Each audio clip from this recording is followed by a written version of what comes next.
Não, ainda estou gravando. Porque sábado estava dando minha aula, eu acho que o garoto que estava...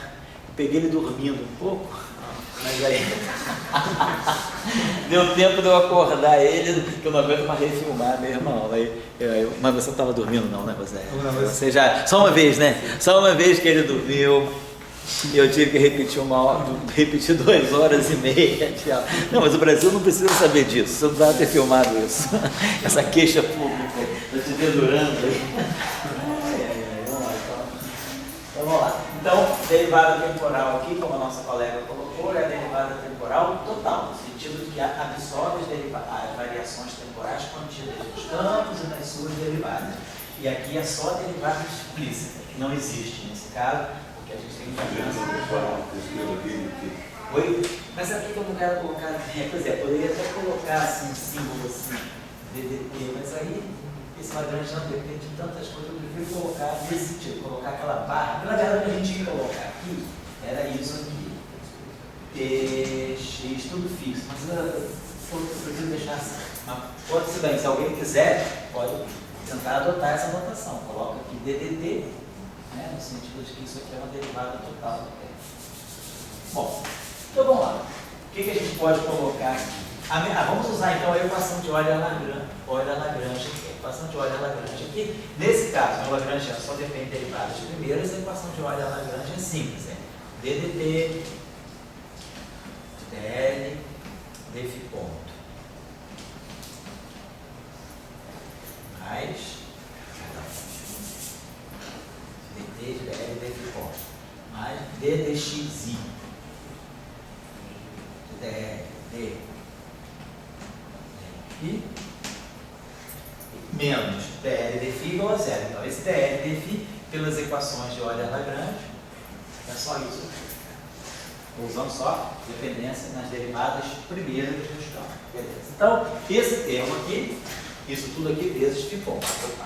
Vezes φ ponto. Então, esse termo aqui tem o ddt de dl dφ ponto φ ponto. E esse termo aqui tem o dl dφ ponto φ dois pontos. Então, esse termo aqui, tudo isso aqui, né, vezes φ ponto, mais esse termo, eles se juntam no L aqui, eles se juntam no ddt do dl dφ ponto vezes φ ponto, certo? É esse termo aqui, ó. Tudo isso aqui está multiplicando φ ponto, né? Então, a dl, a derivada do primeiro vezes o segundo, mais o primeiro derivada do segundo. E esse termo aqui, ele tem também isso aqui. A derivada temporal disso vezes φ ponto, né? Mais a derivada, então tem ddt, isso aqui. Então, esse termo aqui está me dando mais di.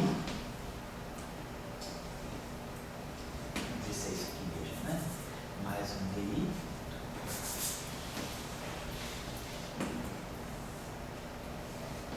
L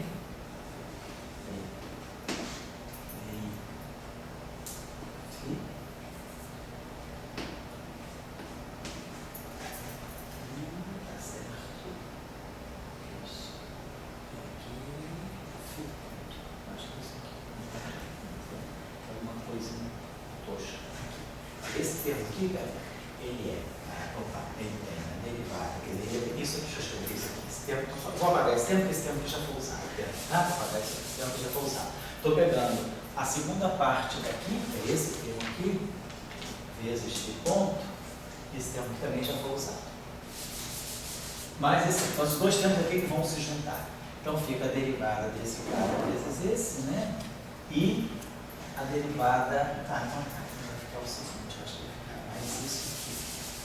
Vai ficar uma derivada espacial desse objeto aqui vezes esse, mais esse objeto vezes a derivada espacial desse. Então, está me dando mais um termo aqui, está me dando mais um termo aqui, eu não estou colocando tanto nessa linha, ele está entrando assim, ó, DI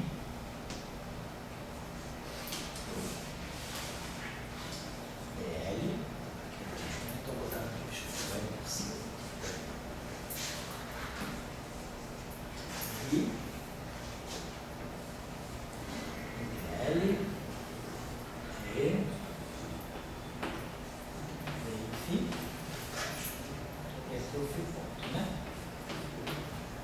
esses dois termos aqui, que vinham daqui, né? Esse termo que vinha daqui, com esse termo que veio daqui, eles se juntaram isso aqui, ó, o gradiente desse carinha aqui, vezes o φ ponto, esse termo aqui, mais esse termo aqui, vezes o gradiente do φ ponto, né? Poderia colocar desse modo. Ou, vou pensar que a gente pode ainda converter, seria bom a gente converter isso. Se eu escrever esse termo aqui, isso aqui é um T ponto, né? Eu posso escrever esse termo aqui como sendo, vamos ver se eu posso colocar assim. Eu vou tentar jogar com a derivada temporal. Esse termo aqui, eu posso escrever como sendo ddt, vou colocar assim. Primeiro, aquele termo lá de cima, do dl, dφ.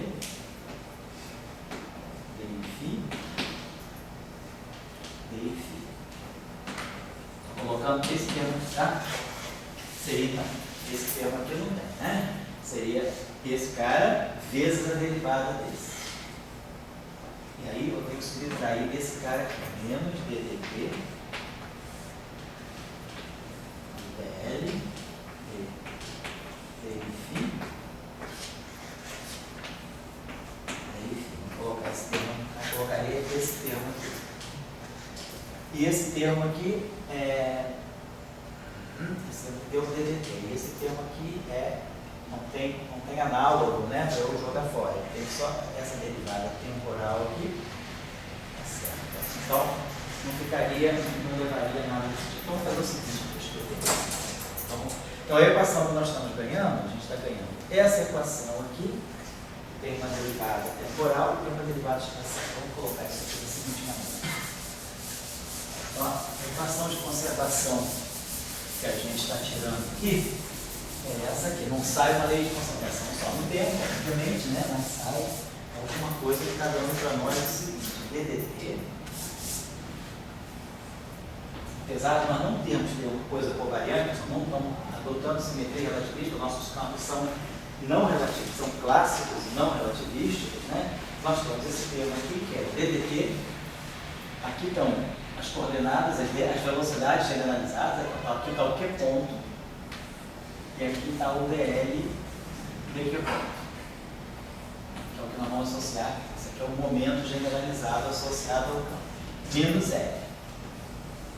Então nós temos esse termo aqui, mais agora um termo DI.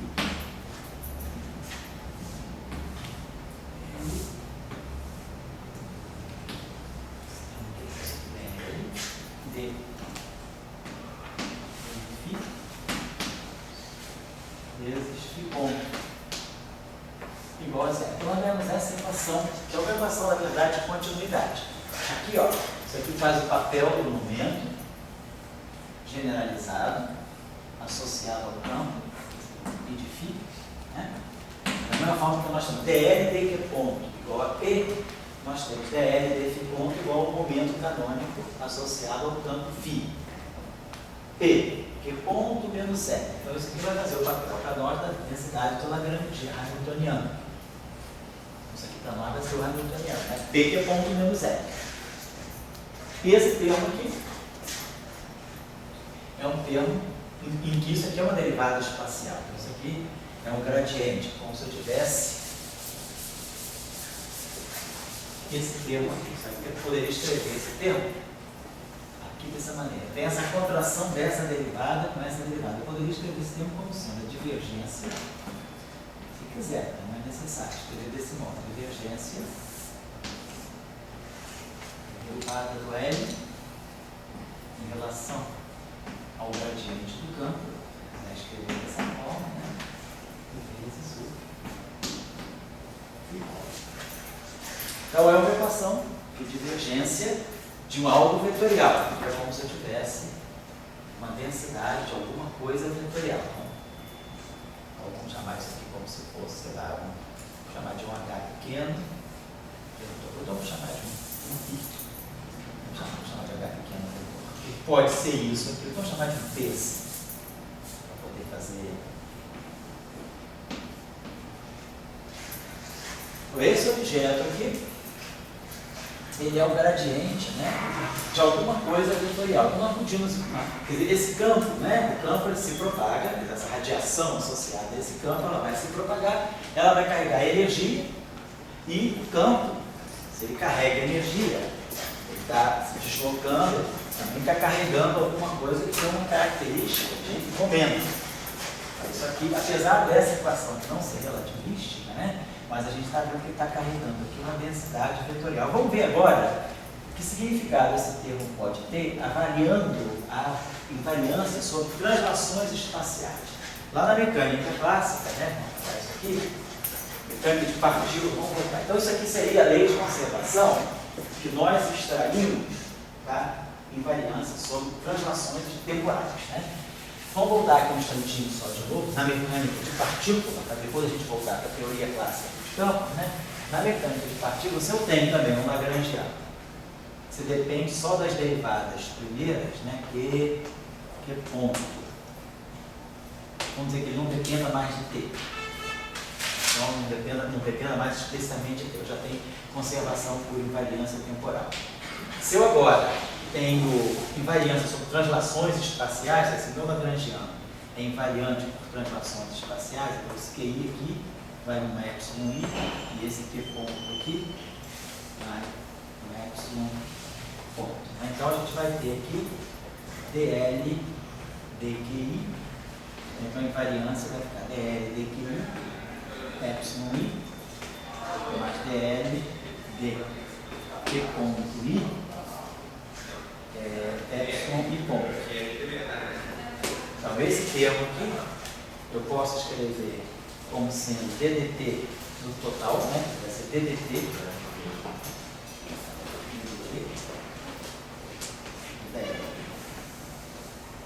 dq ponto vezes epsilon i, menos ddt, dqi ponto, epsilon, é isso aqui, né? Então, olha, esse aqui eu vou... Agora, esse termo aqui, então, ddt, dl, dqi, então, esse termo aqui se junta com esse termo aqui para dar a equação de Euler-Lagrange, certo? Esse pedaço aqui. Então, eu estou pegando essa invariância sobre translações nas coordenadas. Então, o meu QI vai no QI mais epsilon i, e o meu QI ponto vai no QI ponto mais epsilon i ponto. Então, eu quero que isso aqui seja igual a isso, eu quero invariâncias do Lagrangiano. Então, isso, quando eu faço a expansão de primeira ordem em epsilon, eu ganho isso aqui, dl dq mais dl dq ponto epsilon e ponto. Aqui eu uso esse truque. Pego a derivada do produto menos a derivada do primeiro. Então, esse termo aqui eu reescrevi, só esse termo aqui, eu reescrevi dessa forma. E aí, esse termo aqui, dl dq menos ddt de dl dq ponto, está fatorando o epsilon i, esse termo aqui, com esse termo aqui, ele se anula, junto se anula pela equação de Euler-Lagrange. Ele fatora o epsilon i e dá a equação de Euler-Lagrange ali dentro. Então me sobra esse termo aqui. Mas o epsilon i é constante, eu estou fazendo uma translação constante.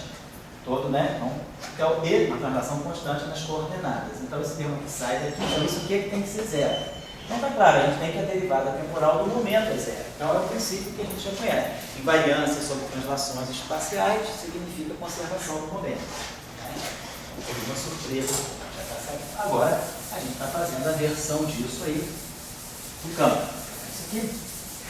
Então vamos supor agora que eu já, devido à primeira premissa de que eu tenho invariância sobre translações temporais, eu já eliminei a dependência explícita no tempo e ganhamos aquela equação de conservação. Agora suponhamos que eu ainda tenho uma dependência explícita nas coordenadas. Mas suponhamos então também que eu vá fazer uma translação nas coordenadas x e y. Eu vou fazer uma translação, né, quer dizer, como se eu tivesse agora um sistema, eu estou olhando devagar aqui, né? É como se eu tivesse esse sistema de referência e esse sistema de referência. Estou fazendo uma translação constante nas coordenadas. Então, uma translação constante no sistema, eu vou levar os eixos paralelos, é simplesmente uma translação. Né? Então, eu vou ter aqui o meu x' aí, é o meu xi mais epsilon i. Fiz uma translação. Esse aqui é o meu referencial linha, né? Esse aqui é o y', esse aqui é o x', esse aqui é o y, esse aqui é o x. Então, meu x', né, vai ser, meu x' vai ser x mais f. Se eu fizer que é o x, vai ser o x' mais, na verdade, o x vai ser o x' menos f. Então, é uma translação constante. A relação entre x e x é uma translação. Então, claro, do ponto de vista das translações, quando eu coloco, né, simplesmente eu mudei a origem do sistema de eixos, mas mantendo o paralelismo dos eixos, todos os campos vão se comportar como campos escalares. Então, nós temos isso aqui, o filinha de T'. T' igual, não estou fazendo translação do tempo, não. Estou fazendo só translação. T' de φ, x' igual φ. Fazendo só uma translação nas coordenadas espaciais dos campos, φ de tx. Então, de novo, se o filinha é igual ao φ, então esse φ aqui, ele é o φ. Então, eu vou construir, então, o meu lagrangiano eu quero invariância. Então, eu quero que o L, construído em tudo linha, derivado em relação a x', o filinha de x'.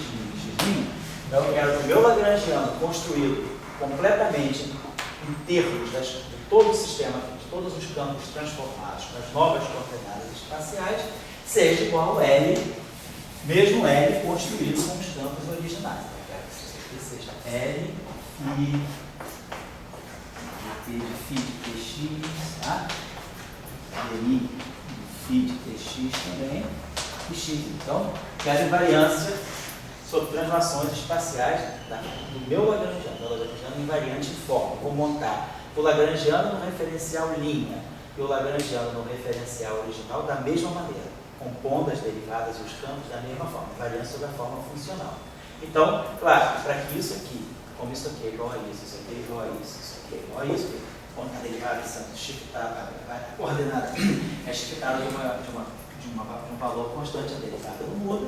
Então, claro que a dependência explícita em x tem que ser zero. Então, de novo, aqui, nós vamos, a lei de a afirmação de que o lagrangiano é invariante por translações espaciais é que a derivada do meu lagrangiano em relação à coordenada x', ou seja, não depende explicitamente de x', é derivada em relação a x', mantendo o campo constante, derivadas dos campos constantes tem que ser igual a zero. Meu lagrangiano não depende explicitamente da coordenada x'. Então, de novo, eu vou ter que escrever, né, um princípio de invariância baseado nessa afirmação.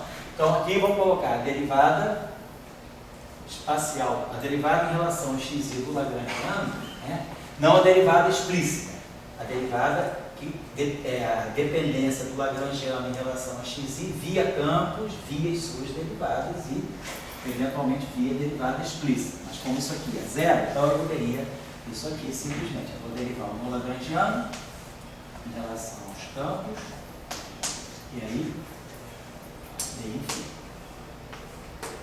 mais derivada do meu lagrangiano em relação à derivada temporal do meu campo, e a derivada espacial. Vou botar aqui φ ponto, né? Vou fazer direto aqui φ ponto. Então, depende de L, de φ ponto, do gradiente. Aqui veio o φ ponto.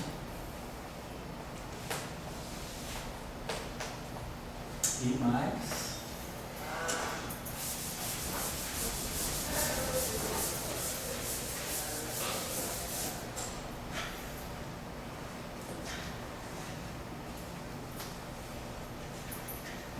Em relação ao dj de φ, aqui eu tenho que ter cuidado, porque como eu estou colocando esse índice I como sendo o índice livre, né, eu vou derivar o meu lagrangiano em relação ao gradiente do meu campo e colocar aqui a mesma dependência. Aqui, essa derivada aqui é a derivada livre, certo? Só para ter cuidado, aqui eu tenho que colocar esses índices somados aqui, não podem ser perder o índice livre.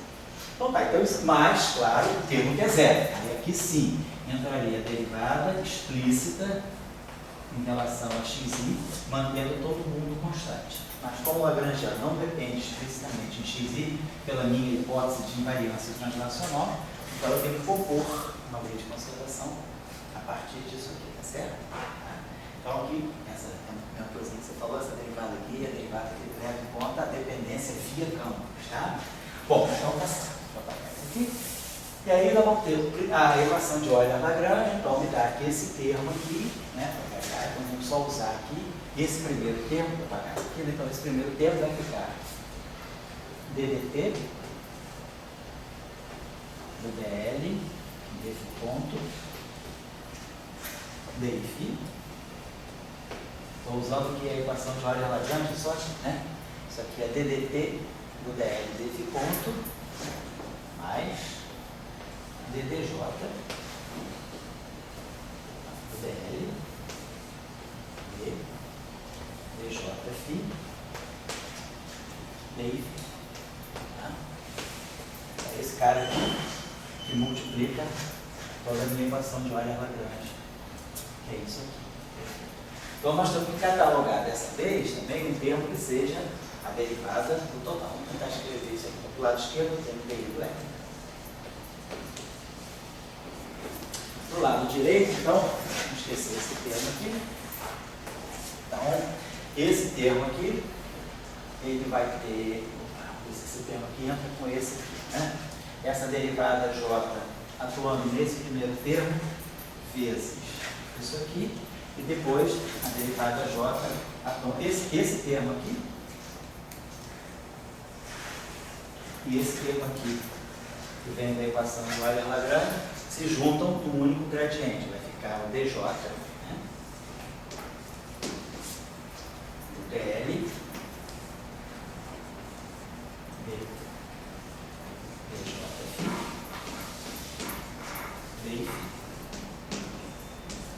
certo? Então, peraí, então esse termo aqui tem essa derivada atuando aqui, dj vezes esse carinho, mais esse termo vezes a derivada j desse termo. Esse aqui eu troco, né? Como se for di dj é a mesma coisa que dj di. Então é aquele terminho lá. Então esses dois termos aqui já se juntaram nesse termo aqui. E esse termo aqui é a mesma coisa, né? Ele é um ddt.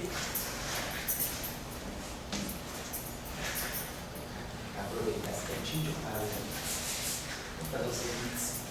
Deixa eu botar, acho que ele aqui, esse termo aqui é um ddt.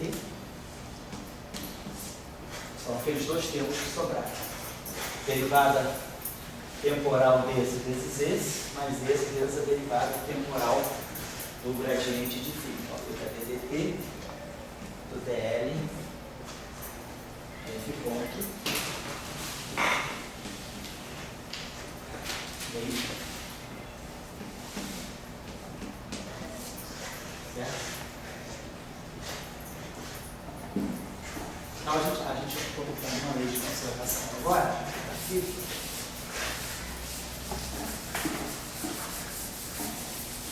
Para poder padronizar esses dois termos numa derivada só, essa derivada aqui, ela é em j, e essa derivada aqui é em i. Então, eu simplesmente escrevo isso aqui como sendo ddj integral de j. Então, essa equação vai ficar para nós ddt dl desse ponto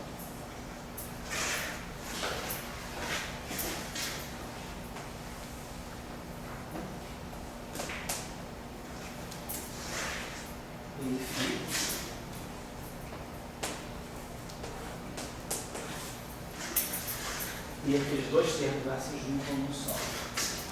Aí, né? Que é o gradiente J.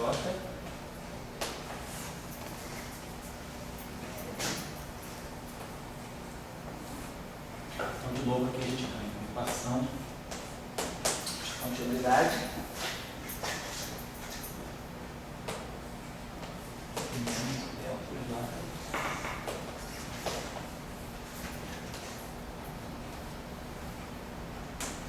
Na teoria relativística, a gente quando a gente for fazer sistemas relativistas, invariância de Lorentz, na verdade essas duas equações vão ser uma, porque nós incorporamos, né, o tempo e o espaço, eles são parte de um quadro vetor. Então nós vamos conseguir incorporar, em vez de fazer translações espaciais separadas de translações temporais, a gente vai fazer translações espaços temporais. Então a gente vai ter tudo condensado em uma única equação. E aí, você já sabe que esse termo aqui está com cara daquilo que a gente já está fazendo no curso de eletromagnetismo, né? Está muito parecido com aquilo que a gente chama de tensor de energia e momento. Né? Da mesma forma, né? Isso aqui está me dando. O hamiltoniano é a parte de energia. Aqui eu tenho uma parte de momento, alguma coisa que deve estar ligada exatamente ao que o meu campo propaga energia, ele deve estar propagando algum tipo de momento. Lá eu tenho a conservação daquela grandeza lá. Como eu estou fazendo aqui translações temporais, eu vou interpretar a grandeza que é conservada, né, a grandeza que está ligada à derivada temporal, é o hamiltoniano, é a energia.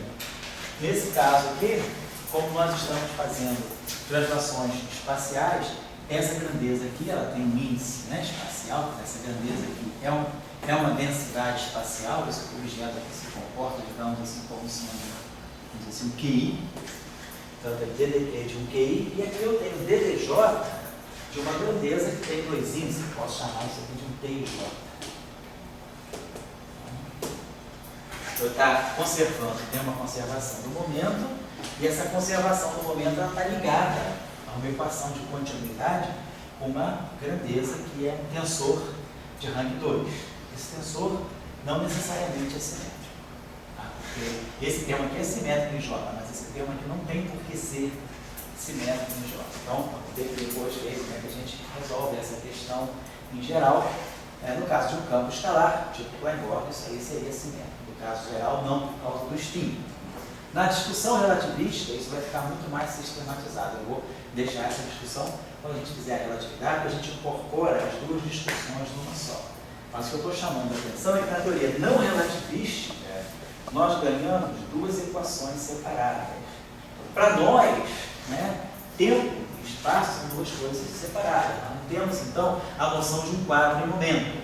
Né? Então, aqui nós temos a energia do sistema e aqui nós temos uma grandeza, né? Temos uma equação de continuidade com uma grandeza que não necessariamente é a parceira relativista da energia, que seria o momento. E lá nós temos a conservação do momento e temos uma equação de continuidade com uma grandeza tensorial que está ligada, né, com algum tipo de, se eu tiver, por exemplo, derivadas distintas, aqui, se eu pegar uma componente que não seja diagonal, que seja um I e um J, eu tenho a derivada do campo numa direção e aqui o gradiente do campo em outra direção. Esse tensor aqui, vai fazer, na teoria relativista, é o que a gente vai chamar de tensor de tensões, ou chamar de tensor de cesariamento, que vai dar, né, aquela discussão das pressões, né, que o campo exerce também, né, dentro de um volume. Se a gente dividir a região onde o campo está se propagando em volumes infinitesimais, essas relações, esse termo vai dar as pressões nas superfícies que delimitam um certo volume dentro do qual o campo se propaga. Então nós temos essas leis de conservação. Na teoria relativista, aí nós vamos interpretar isso aqui como a densidade de energia, isso aqui como a densidade de momento, essa densidade de momento que vai aparecer aqui lá, quando eu fizer, essas duas equações vão se fundir numa só equação, isso que eu quero dizer, na teoria relativista. Eu fundo tempo com espaço, aqui não, eu tenho essas duas conservações separadas na teoria relativista. Então, essa seria a invariância sobre translações temporais e sobre translações espaciais. Vamos dar uma olhada agora na invariância sobre rotações. Então, supõe, não? Fala. Eu não entendi muito bem. Como é que apareceu aquele delta de Kronecker? Aquele delta de Kronecker apareceu assim. Vou parar aqui para você. O termo original era esse aqui. Então, para que eu possa compatibilizar tudo numa única derivada, essa derivada é Mi, essa derivada é em J. O índice J aqui está somado, o índice I aqui está livre. Então, derivar em relação a xi, é isso aqui, é a mesma coisa que colocar um delta de crônica somando em J, e derivar em relação a XJ. O delta Aqui você igual isso. Para poder ficar uma derivada só em J e absorver tudo num termo só por isso. Mas era uma derivada em I, então. Tá? Eu botei isso aqui assim só para poder botar um DJ fatorado aqui. Seria interessante, então, que vocês, na teoria não relativística, interpretassem um pouquinho melhor o que significa exatamente isso aqui.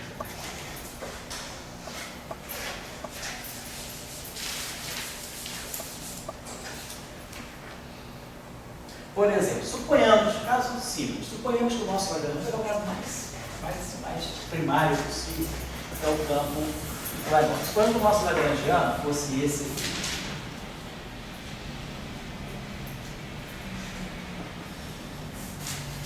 Algo do tipo meio, né?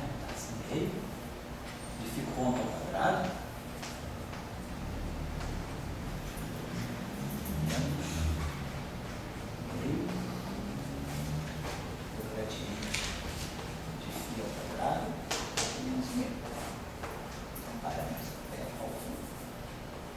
E o termo aqui que vai ser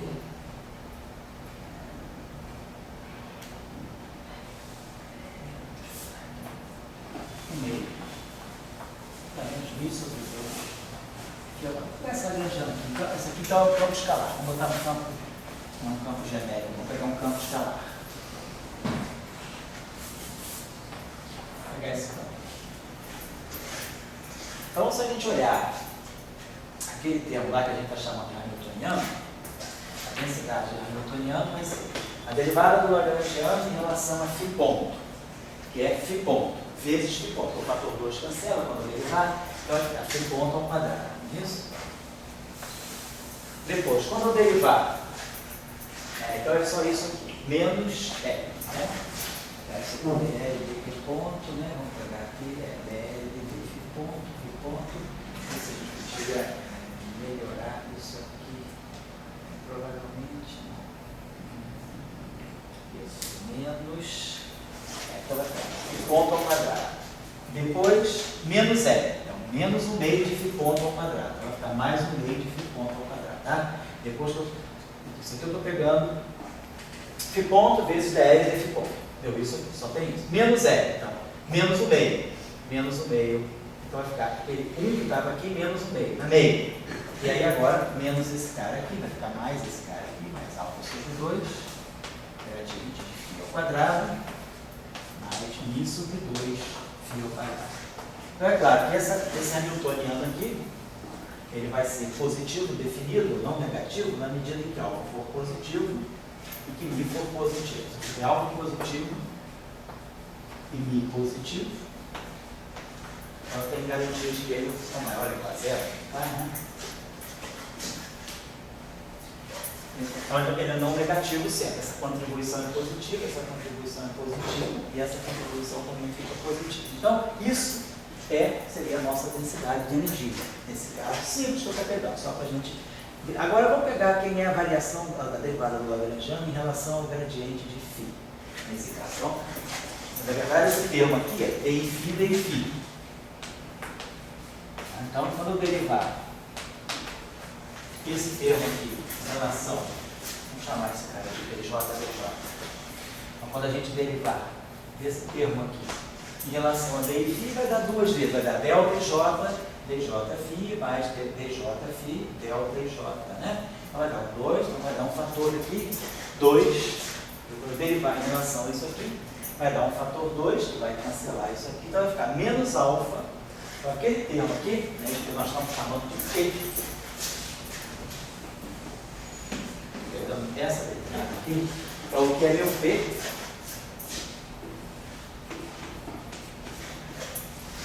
ele vai ser derivada no Lagrangiano em relação a dφ, que vai ficar o próprio gradiente de φ,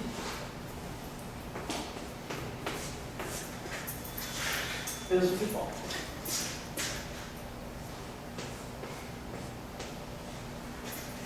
Então, vocês estão observando que esse termo aqui, ele, se eu olho isso aqui no espaço de momento, Isso aqui está me dando, se esse campo só faça a transformada de Fourier nesse termo, isso aqui é um fitil de K. E isso aqui, o gradiente, vai pegar na transformada de Fourier, vai pegar justamente o momento. Então esse termo aqui, ele está fluindo ao longo do momento que esse campo transforma, né? Se você olhar isso aqui do ponto de vista da integral da transformada de Fourier, isso aqui vai produzir um K, tem que K, eu vou colocando fitil de K. Vou colocar assim. Então, ele está dando um fluxo, né? Esse campo que carrega é um vetor de onda, esse termo aqui é perfeitamente longitudinal com um vetor de onda. Então, esse termo está se propagando na direção de propagação do campo. Tá? Então, esse termo aqui deve ter, a gente está interpretando, esse termo deve estar descrevendo um fluxo, né, de momento do campo, certo? Dando uma olhadinha nisso. Vamos só dar uma olhada aqui, nessa, só para a gente ter uma ideia. Então, isso aqui é a conservação da energia a partir da invariância sobre invariância translacional. Claro, esse exercício aí é o mais simples de todos. Assim. Vamos pegar um exercício um pouquinho mais complicado para ficar como tarefa para vocês. Só para poder tirar o que seria a energia e o momento desse sistema de sons que eu tivesse uma densidade lagrangiana envolvendo dois campos. Vou dar um campo escalar S, vou dar um campo escalar φ e um campo vetorial A. Então, eu tivesse esse sistema aqui. E aí eu colocasse um termo desse tipo. Um meio de ponto quadrado, que é o tempo escalar, menos um meio do Laplaciano, menos um meio Laplaciano de φ ao quadrado. Não é gradiente, não. Laplaciano.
O problema é meio sacana, tá? Mas é para dar trabalho mesmo para vocês perceberem. Tem vários aspectos que, claro, não estão presentes no caso tão simples e escolástico como aquele ali.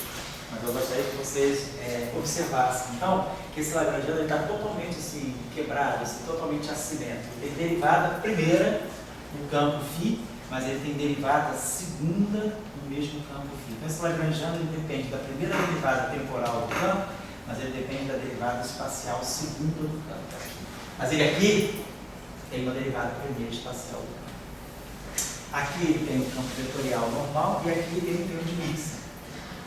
Que a gente já está acostumado. Esse termo aqui é quadrático nos campos, não é um termo de interação, ele não é cúbico nos campos, ele é quadrático nos campos, mas mistura dois campos distintos. Então, ele é um termo de Mixer, como a gente já estudou. Então, eu gostaria que esse exercício aqui, da maneira que a gente fez, vocês tirassem, então, a densidade. Ele tirasse aquele tensor H. Lembrando que agora, no mesmo sistema, tem dois campos distintos. Então, tem VA. Então, claro, meu a priori newtoniano, ele vai ser φ ponto, dl dφ ponto, mais a ponto, dl dA ponto. Porém, lembrem-se que esse lagrangiano ele cai na categoria da tarefa que eu deixei para vocês. Ele não é um lagrangiano que dependa só das derivadas primeiras dos campos.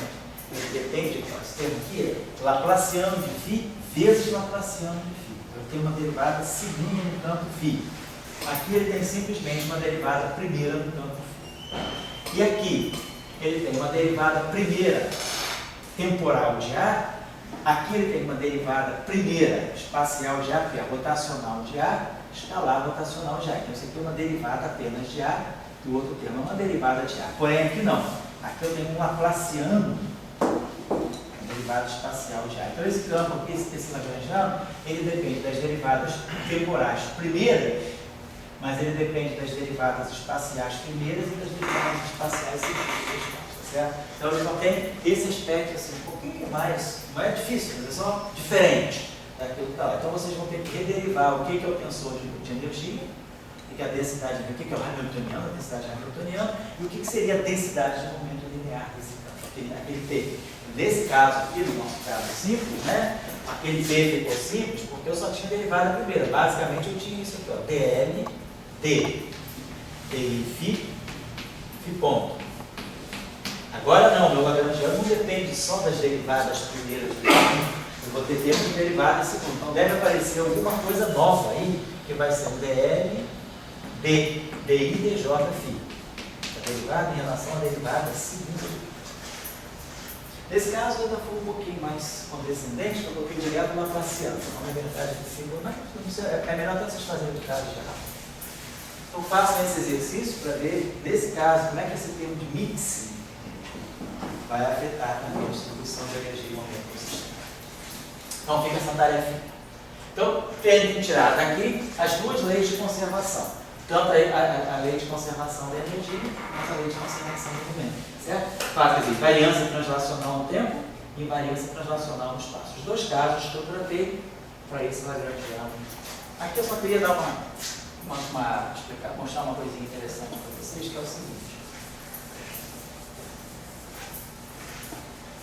Suponhamos que eu tenha aquele campo, vamos pegar esse campo. Na aula eu faço fácil, esse fica um pouquinho mais complicadinho para vocês fazerem em casa no tempo, perceberem as dificuldades, né, e eventualmente virem discutir comigo. Tá? Ou entre vocês também. É o seguinte, vamos pegar de novo esse sistema e vamos supor que esse sistema esteja acoplado a uma fonte externa. O campo não está livre agora. Por que esse campo é livre? Porque ele é quadrático nos campos, ele tem dois fios aqui, ele é quadrático. Então ele é um campo livre. Vamos colocar agora um termo de acoplamento com algum agente externo. Esse campo não está livre, está acoplado com um agente externo. A equação de Euler-Lagrange, que vai sair daqui, né? Pelo princípio variacional, que vai dar uma derivada segunda no tempo, vai ficar alguma coisa do tipo φ dois pontos. Aquele termo lá vai produzir, então quando eu fizer a integração que eu tenho aqui, quando eu fizer o princípio variacional vai ficar 2, vai cancelar o meio, vai ficar φ ponto, delta, φ ponto. O outro termo vai ficar menos, o 2 vai cancelar, menos alfa, dφ, delta, o daí de delta φ. Depois o outro termo vai ficar menos, 2 vai cancelar, vai ficar φ delta φ. E menos J delta φ. Estou só variando em relação aos campos. E aí a gente já sabe, esse cara aqui não está livre, então joga uma derivada segunda para cá. Aqui é uma coisa, liberar esse cara aqui significa jogar um sinal mais aqui e botar aqui um Laplaciano. Esse delta φ sai, esse delta φ sai, esse delta φ sai. A equação de campo, ela vai ficar, então isso aqui, isso tudo igual a zero, então isso tudo aqui igual a J. Então ela vai ficar alfa, Laplaciano de φ, menos derivada temporal segunda de φ, menos μφ, igual a J. Essa seria a equação de campo. Vamos fazer o seguinte, deixa eu jogar aqui.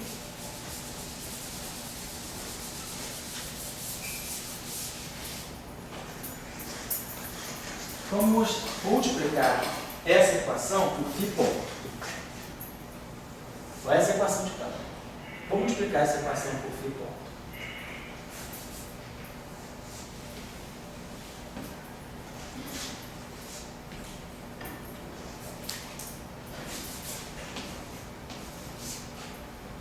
Menos isso aqui. Então, esse termo aqui, claramente, é a derivada temporal do campo ao quadrado. Esse termo aqui é a derivada temporal, que vamos escrever nesse. Vamos pegar aqui o primeiro, então vamos escrever. Isso aqui vai ficar DDT. Deixa eu trabalhar só um pouquinho só esse termo. Esse termo aqui, a gente tem esse ponto aqui. Então, eu poderia escrever, esse termo aqui é um laplaciano. Eu poderia escrever esse termo assim, ó. Alfa, φ ponto, laplaciano de φ, derivado em relação a xi, derivado em relação a xi de φ. Esse termo aqui, menos DDT. Esse termo aqui é no meio de φ ponto ao quadrado. Né? Eu só derivar isso aqui em relação ao tempo da isso, tem um sinal menos na frente. Esse termo aqui é mais mi φ ao quadrado. Aqui no meio também. Isso aqui igual a J.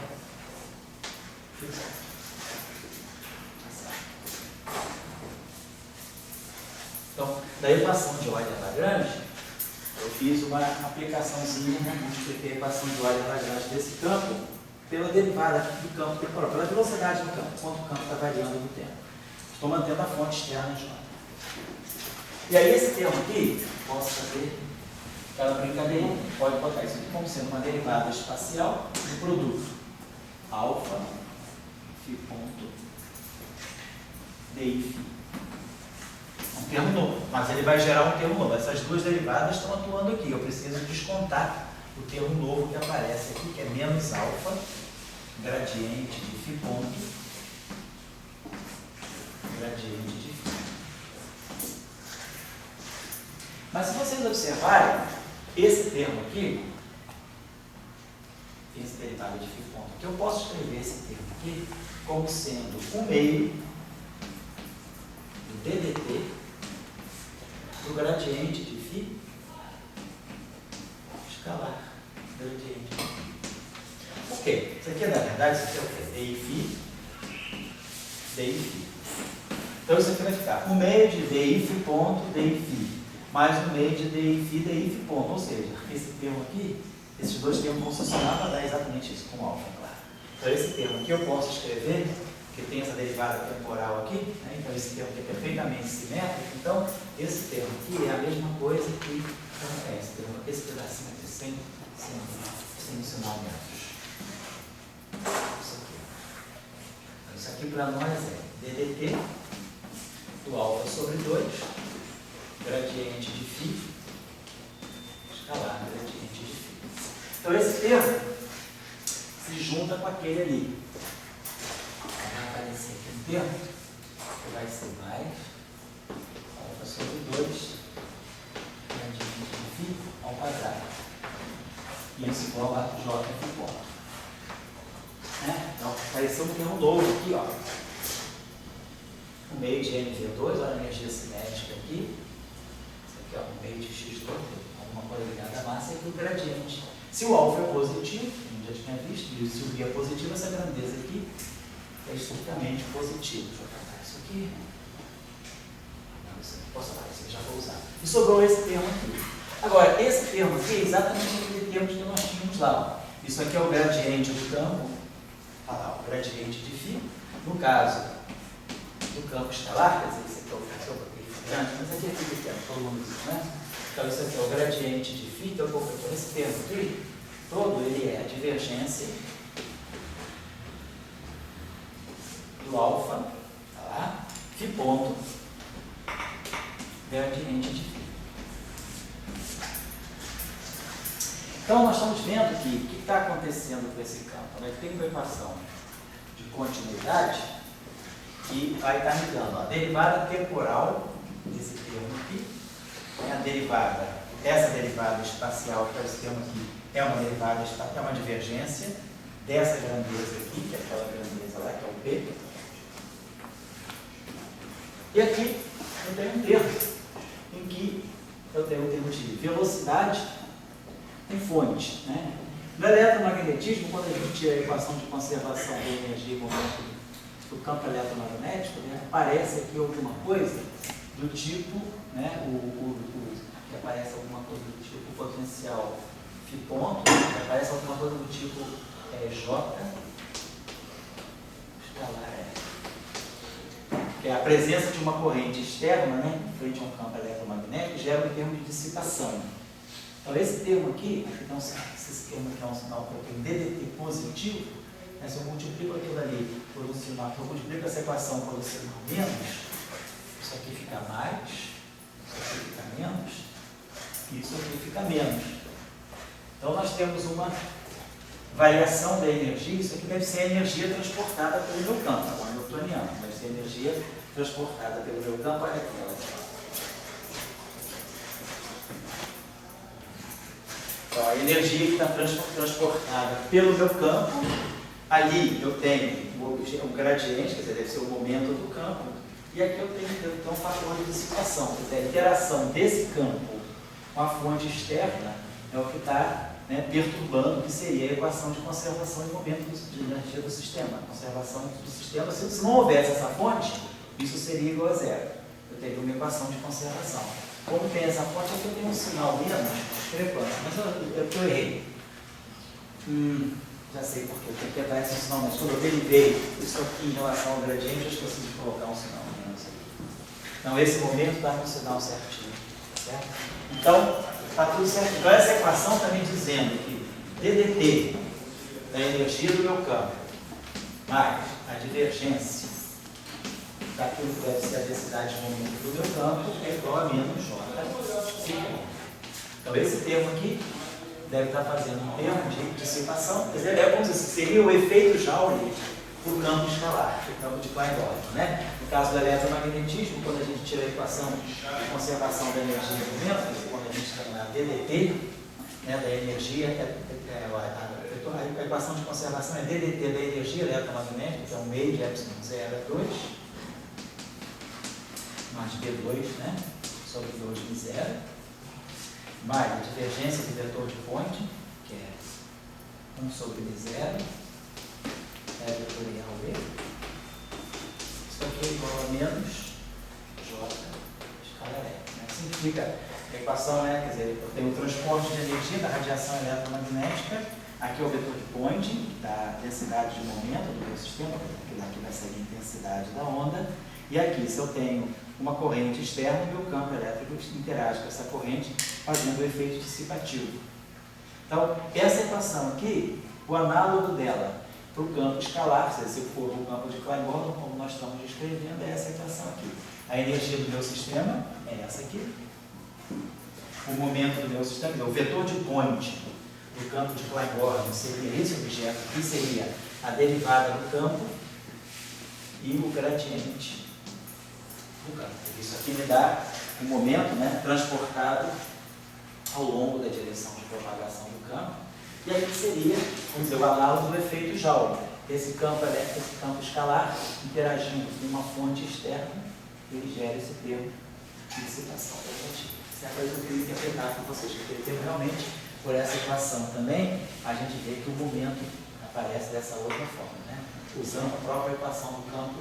Lá eu fiz aquelas, a gente fez a invariância translacional sobre tempo e espaço, independente da fonte externa. Não tinha colocado a fonte externa. Colocando a fonte externa, na própria fonte externa, a gente vê que ela ao interagir com o campo, ela dissipa, né? Então é como se tivesse uma lei de dissipação da energia, porque o campo está interagindo com a fonte. Se não tivesse esse termo zero, aí eu teria uma equação de conservação legítima. Bom?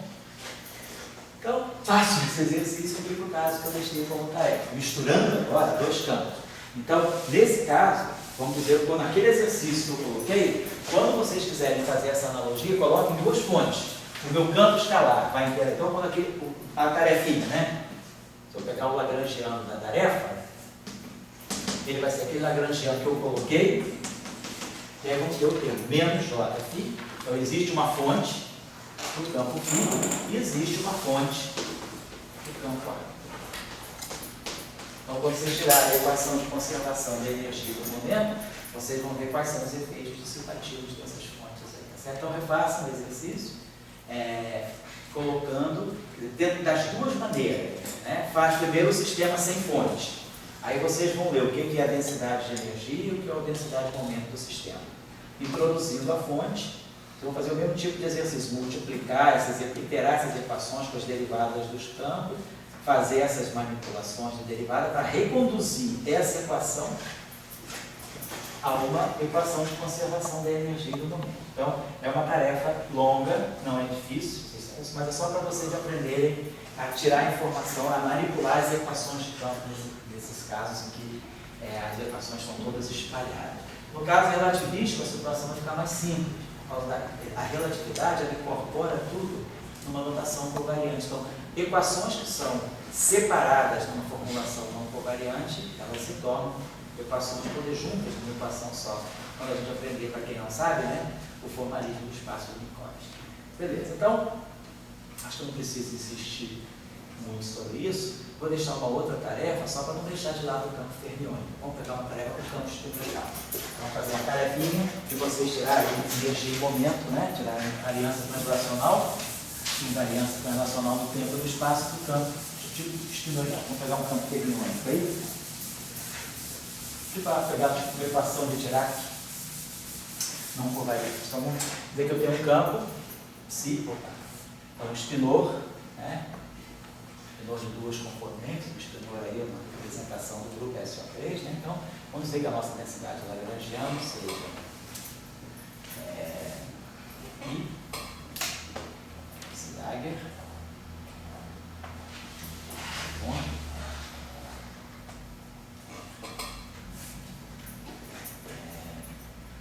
um parâmetro alfa, sigma,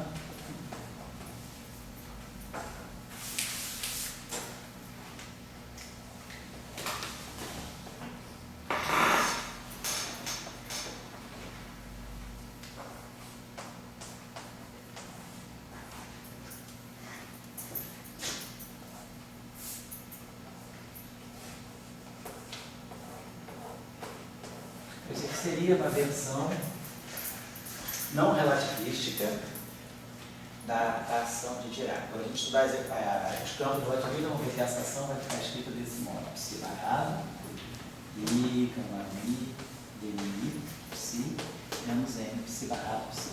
Então vamos entender que a relatividade especial, ela pede que a gente generalize a noção de conjugado hermitiano para um outro conjugado chamado conjugado de Dirac, para poder dar conta da simetria relativista. Então, essa simetria, aqui é uma simetria não relativista. Estou falando de uma teoria, de um modelo para esse campo fermiônico escrito no espaço tridimensional e o grupo de simetria, quer dizer, a invariância que nós estamos usando aqui, a invariância SO3. Esse campo aqui é um campo espinorial, se transforma como um espinor de SO3, um espinor de duas componentes.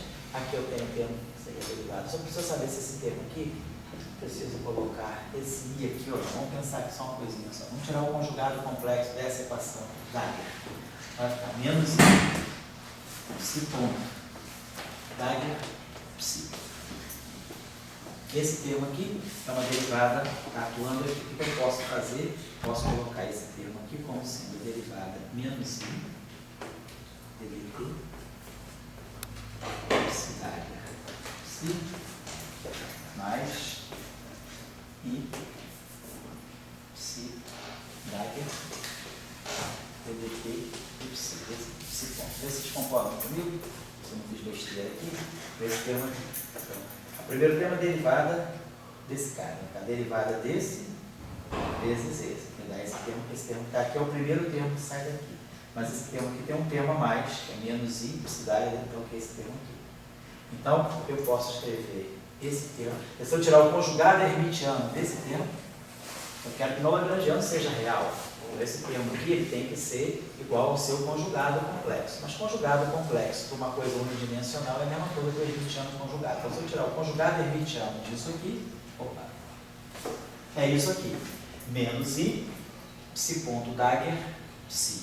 Mas aí esse termo aqui eu reconduzo dessa forma. Esse termo é uma derivada total da minha densidade lagrangiana. Termo de superfície, lá no infinito. Então eu posso desprezar Então esse termo aqui ficou igual a esse. Então significa que o conjugado hermitiano desse termo é ele mesmo, a menos de um termo que eu expresso, que é um termo de superfície do infinito. Então esse termo aqui é real. O Lagrangiano tem que ser real. Então esse I aqui é crucial para manter esse termo real. Vamos olhar esse termo aqui agora.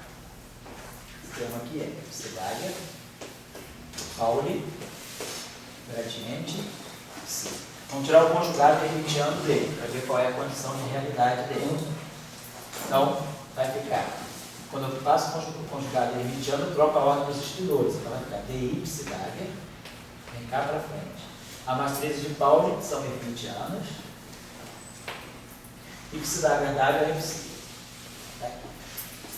De novo, vamos escrever esse termo como uma derivada total. Então, esse termo vai ficar DI de Psidagia, sigma I psi, menos Psidagia,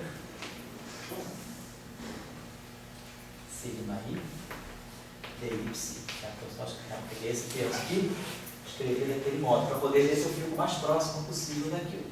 De novo, esse termo aqui é um termo de superfície, é o gradiente, a divergência desse objeto. Então, esse aqui só vai medir os campos lá na superfície do infinito. Então, o termo de superfície cai a zero lá no infinito. Então, esse termo aqui é menos ele. Então, se esse alfa for um parâmetro real, eu preciso, quer dizer, eu esqueci de pegar o complexo conjugado do alfa. Quando eu fiz isso aqui, como eu tirei o conjugado hermitiano disso aqui, tudo isso aqui apareceria um alfa estar. Então, aqui aparece um alfa estar. Então, esse termo aqui só vai ser real, por exemplo, se o alfa for puramente imaginário, se eu colocar aqui I vezes um parâmetro real, considerar esse alfa real, quando eu tirar o conjugado hermitiano, vai aparecer um menos I alfa, que vai corrigir esse sinal menos. Então, colocando esse I aí, esse termo é completamente real. E esse termo aqui, se eu tirar o Dagger aqui, ele perdeu esse termo. Então, agora está tudo certinho. Então, esse é o Lagrangiano aqui. Esse termo é real, esse termo é real, esse termo é real. Claro, esse termo é real, porque eu desprezei o termo lá no infinito, que é um termo de campo que cai a zero lá no infinito, para ter entendendo a mais ou menos nível, campo assintótico. E esse termo aqui também, eu estou desprezando, porque eu suponho que esse é um termo de superfície, como isso aqui está dentro de uma ação, tem integral em dx pelo teorema de Gauss, né? Eu vou pegar os campos só nas bordas do infinito. Então, eu não tenho nenhuma contribuição no volume interior, que é onde eu tenho a dinâmica do meu campo. Então, são termos de superfície que eu desprezo, então estou aqui, só Lagrangiano fica realzinho. Então, o exercício que vocês vão fazer seria, primeiro, através da equação, vamos derivar a equação de Euler-Lagrange, no fundo vai ser a equação de Dirac, de forma não relativística, tirar o hamiltoniano desse campo, tirar o momento desse campo, e depois acoplar esse campo com uma fonte extenorial externa. Então, vamos supor que aqui apareça um termo que vai ser menos J Dagger psi, menos psi Dagger J. E aí agora sim, esse termo aqui, se eu jogar o conjugado complexo dele, é esse, mas ele não está aqui. Então, esse termo com o seu conjugado complexo me dá um termo real. Então, esse objeto todo aqui é o termo real que contabiliza a interação do campo com a fonte externa. Tá aqui. Então, tirando as equações de Euler-Lagrange, vamos ver como é que essa fonte vai se acoplar com o campo na hora do desgaste de energia do sistema. Tá certo? Só para fazer um exercíciozinho simples, pré-Dirac. Então tá.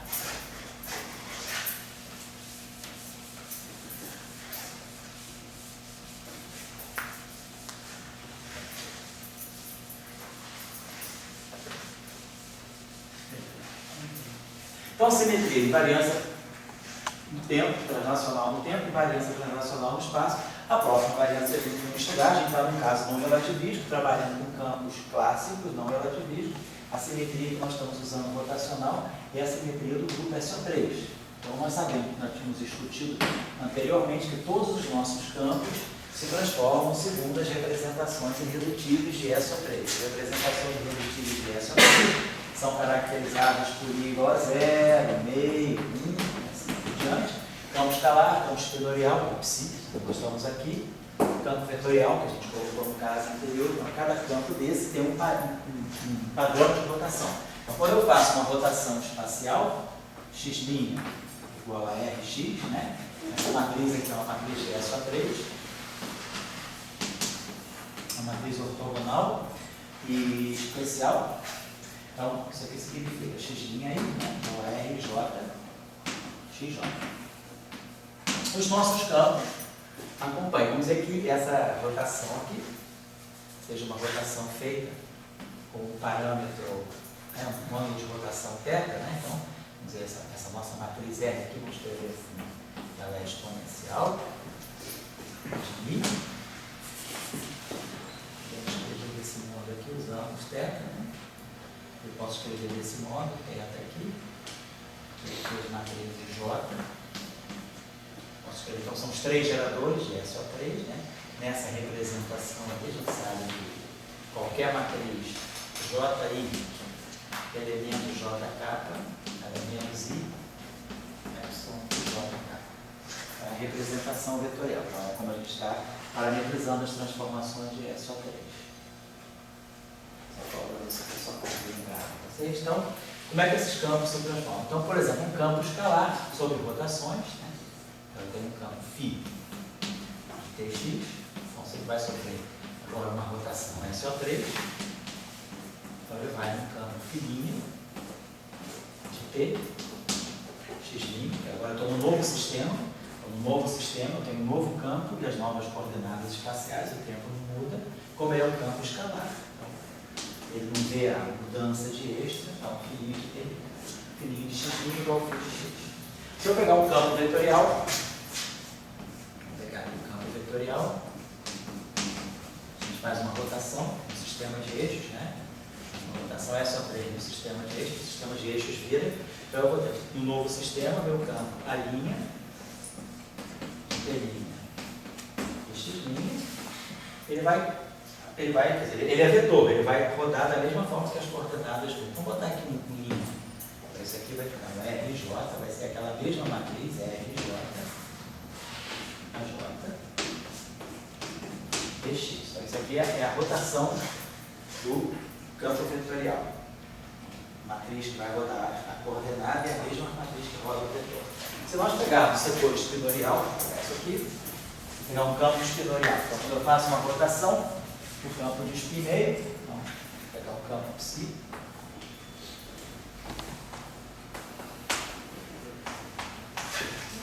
Que hora que a tua carruagem parte para mim, que hora que vocês? Que hora que a tua carruagem parte para os teus cavaleiros no camundongo, que hora? É, acho que umas 7h40. 7h40. Então 7h40 é a hora que ela perder a carruagem, a abóbora dela, a carruagem dela dá uma abóbora, a gente libera vocês também, tá vendo? Tá bom, obrigada. Então tá certo. Então isso aqui é psi' de T, x'. Então, mas aqui, quem é que faz a rotação do setor espinorial? A transformação SU2.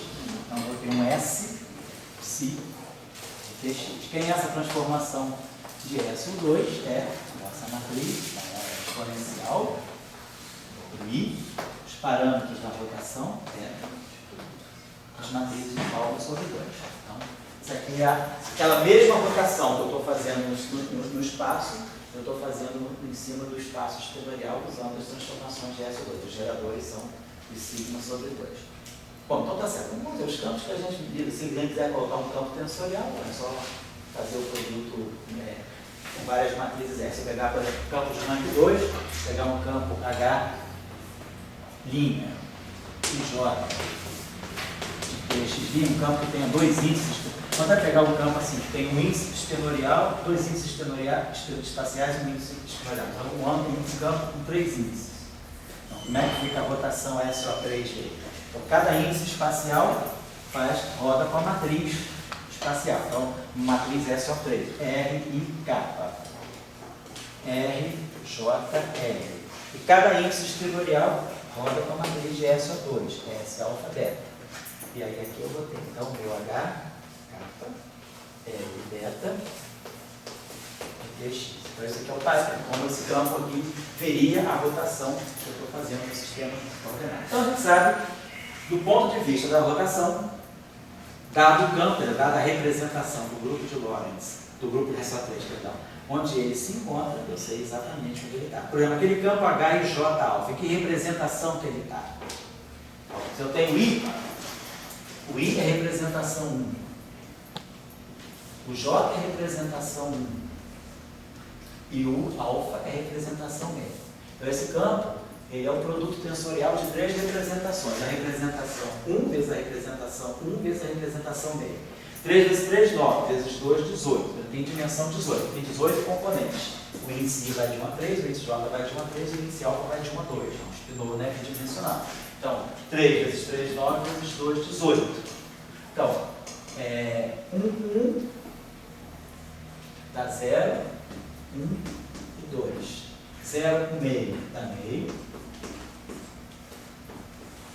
1 com meio dá meio. E 3 meios. 2 com meio dá 3 meios. E 5 meios. Né? Então a gente tem 2 representações meio aí dentro. 2 representações 3 meios. Uma representação 5 meios aí. Então, esse campo é completamente espinorial. A representação meio tem dimensão 2. Então, 2 vezes 2, 4. Representação 3 meios tem dimensão 4. Né? 2J mais 1 é 4. 4 vezes 2, 8. E a representação 5 meios tem dimensão 6. Então, 6, 8, 14, 4, 18. Essas são as 18 componentes, elas estão distribuídas assim. Então, nós temos 2 representações meio, 2 representações 3 meios e uma representação 5 meios. Então, esse campo está indefinido. Ele tem várias pernas, né? Ele tem 2 pernas na representação meio, 2 pernas na representação 3 meios e uma perna na representação 5 meios.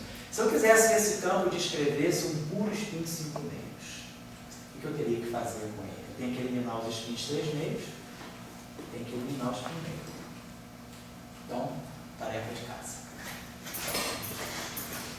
Tarefa, né? Encontrar as condições no tensor H e J alfa para que ele descreva um puro spin 5 meios.